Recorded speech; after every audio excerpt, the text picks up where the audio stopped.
Dans ce nouveau numéro d'Archi à l'Ouest, découverte de l'exposition Facila, comme facile à habiter, imaginée par le Conseil en architecture, en urbanisme et de l'environnement des Côtes d'Armor. Une exposition en itinérance pendant 2 ans.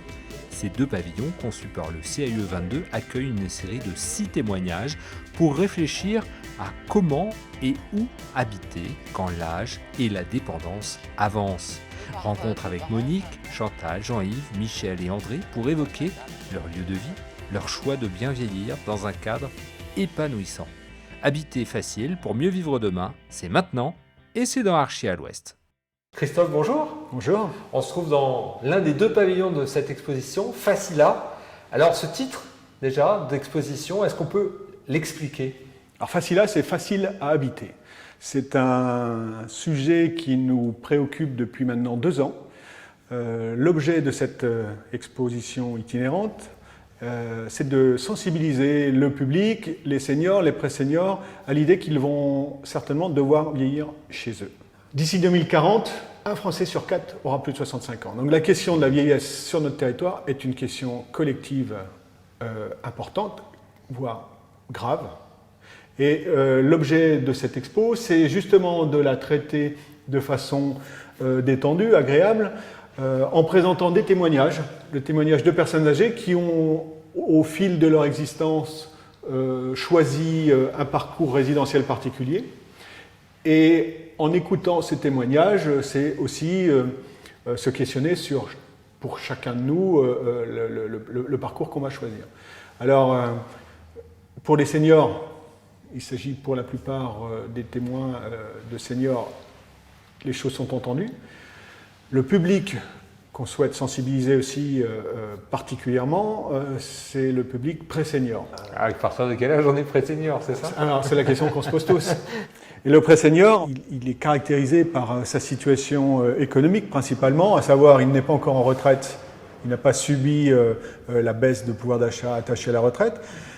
Il a fini le boulot, c'est-à-dire qu'il a payé ses prêts, les enfants sont grands, les études sont payées. Donc il y a une petite partie de notre vie à tous qui est la partie de la vie où finalement on est le plus riche. Et donc la question, c'est de mettre au profit cette courte période, au profit du projet d'habitat dans lequel on va peut-être terminer ses jours. Parce que le constat, souvent, c'est qu'on s'y prend trop tard. Exactement. Et justement, Christophe, on a rencontré Guylaine qui, lorsqu'elle a aidé ses parents, s'est aperçue que peut-être c'était aussi pour elle le moment de prendre certaines dispositions. On découvre justement l'histoire de Guylaine et ses parents. Ça a commencé il y a plus de 10 ans. En fait, papa a eu un problème de santé, il a été amputé du pied et on a commencé à se poser la question de leur habitat. Ils habitaient une maison construite dans les années 60. On a envisagé diverses solutions, éventuellement de faire quelque chose dans le garage. Tout naturellement, on a fait appel donc à un architecte. Donc il a été décidé de vendre la maison et de construire dans le fond du terrain. Ils possédaient le terrain. Donc pas besoin d'acheter un terrain. Les choses ont suivi après.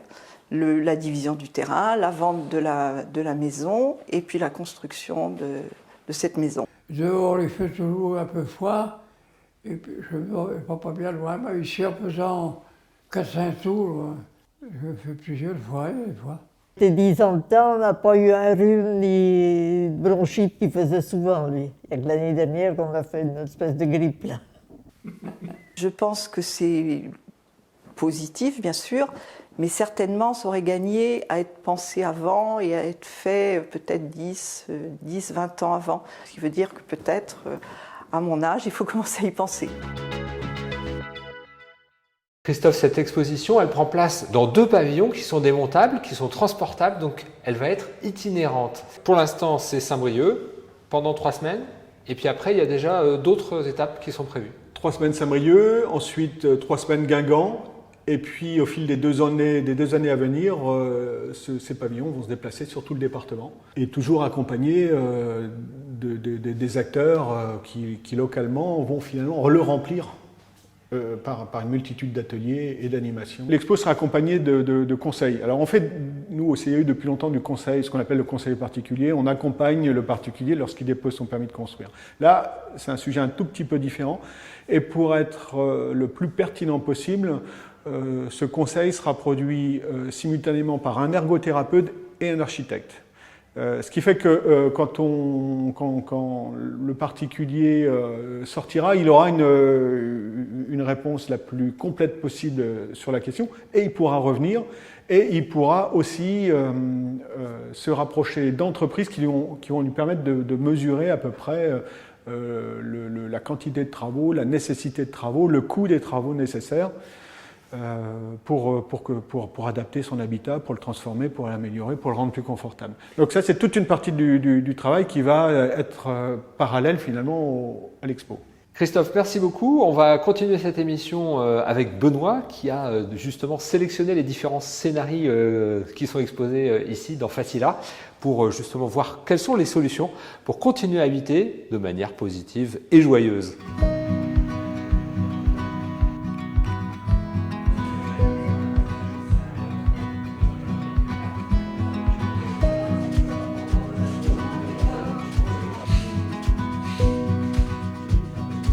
Benoît, bonjour. Bonjour.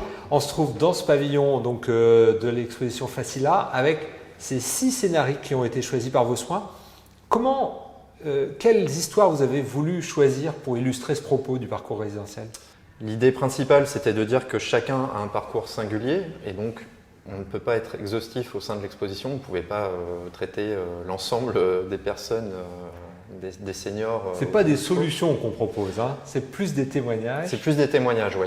C'est des témoignages qui sont issus de rencontres. En fait, on a mobilisé un réseau d'architectes, d'associations, qui est le réseau du CIE, et qui nous a permis assez vite d'identifier finalement des histoires singulières et aussi des personnalités singulières sur des thématiques effectivement assez précises. Habiter en centralité, habiter dans un habitat participatif. On a traité également de la question du jardin, l'entretien du jardin qui est assez compliqué pour les personnes qui vieillissent. Justement Benoît, on va découvrir le témoignage de Constance et Jean-Yves qui partagent fond jardin commun. C'était devenu une charge trop lourde à porter pour Constance. Jean-Yves est venu à la rescousse. J'ai des problèmes d'épaule, je ne peux plus rien soulever. Ça me rendait triste, j'avais beau faire un bout, dès que j'avais fait un bout, il y avait l'autre à faire, donc j'y arrivais pas, quoi. J'ai adhéré au jardin partagé parce que j'ai moi-même un jardin, mais bon, il est petit, il est mal exposé, il est tout en pente. Et avec les jardins partagés, j'ai eu l'occasion de trouver ce jardin ici qui est plat, très bien orienté, à côté, pas très loin de chez moi, donc je peux venir à pied, donc je suis très bien ici. C'est un plaisir d'être avec lui, on partage, on parle de tout, de rien. Mais l'année dernière, j'en avais mis à cette saison-ci. Des rouges, on va essayer un jour. On discute, on regarde. Puis, on a beaucoup de projets. Et alors, il y en a qui tiennent la route, et puis il y en a d'autres, on n'arrive pas à les conclure, ou ça se casse la figure, mais c'est pas. On recommence. Alors Benoît, à travers le témoignage de Jean-Yves et Constance, on s'aperçoit que l'entraide, ça peut être une manière aussi de rester dans son habitat, ne rien changer finalement, mais aussi avoir plus de lien social. C'est l'un des traits communs souvent à ces différentes situations. Complètement, oui. En fait, on s'est aperçu au fur et à mesure des rencontres avec ces personnes que c'était réussi et qu'elles vivaient bien chez elles ou dans un autre logement à partir du moment où elles avaient fait le choix et aussi lorsqu'elles étaient bien entourées. Alors c'est un entourage qui peut être un entourage familial, qui peut être un entourage amical ou qui peut être, comme pour Jean-Yves et Constance finalement, par le biais d'une association, un tiers qui vient partager un moment, discuter et finalement la question... C'est le cas justement de un toit pour deux par exemple. Ouais, c'est le. Ouais, on partage plus le jardin, mais on partage vraiment la maison. On partage la maison et on partage aussi le début de soirée ensemble, le repas, des activités éventuellement. Et justement, on fait un petit court extrait de Un toit pour deux. Mélanie et Monique qui cohabitent sous le même toit, une étudiante, une senior qui partagent le même toit. Ce connaissais pas du tout le coin, j'avais personne qui pouvait éventuellement me loger. Je suis tombée sur le site de Lamballe Terre et Mer qui présentait donc le système Un toit de génération. C'est un dispositif de cohabitation intergénérationnelle donc, qui est destiné aux jeunes de 16 à 30 ans et aux seniors de plus de 60 ans. L'idée c'était de rompre l'isolement des seniors et puis de pallier aux difficultés de logement des jeunes et au coût élevé que ça peut engendrer pour eux. J'ai parfois honte d'être dans une si grande surface à moi toute seule. On s'entend bien. C'est vrai que très vite on a pris le pli toutes les deux. Bon, tous les soirs je suis sûre que je vais rire et discuter avec quelqu'un. J'ai été élevée par des parents, enfin un père en particulier, pour qui il était important de transmettre. C'est-à-dire que tout ce qu'on sait, il faut le transmettre à d'autres, à qui ça peut éventuellement servir. Benoît, un jardin pour deux, un toit pour deux. Quel bilan on tire justement de ces différents scénarios que vous avez exposés ici dans l'expo Facila? Il y a une vraie notion de solidarité chez ces personnes-là et que, comme Monique a pu le raconter dans l'extrait que vous avez vu, les seniors savent se mettre à disposition aussi des autres générations. Et c'est pas que nous qui devons les aider, on a aussi beaucoup à en apprendre. Ce que vous souhaitez vraiment avec cette exposition, c'est interroger, que les gens se posent des questions sur où est-ce que je vais vivre demain. C'est exactement l'objet de l'exposition, d'anticiper, d'ouvrir les esprits à d'autres solutions, de se dire qu'il n'y a pas de fatalité dans l'inconfort. On peut imaginer plusieurs dispositifs, on ne les a pas tous détaillés ici, mais il y en a un certain nombre. Et par ailleurs, il y a aussi tout un tas d'ateliers qui est organisé où les gens vont pouvoir continuer à prendre de l'information sur des questions de confort de vie à domicile. Ouais. Benoît, pour terminer cette émission, je vous propose justement de découvrir les témoignages de ceux qu'on a interviewés et qui découvrent l'exposition pour avoir leur ressenti, puisqu'ils découvrent aussi les histoires des autres, ils ne se connaissent pas forcément entre eux. Merci beaucoup de nous avoir accompagnés et on termine cette émission avec ces réactions sur la visite de Facila.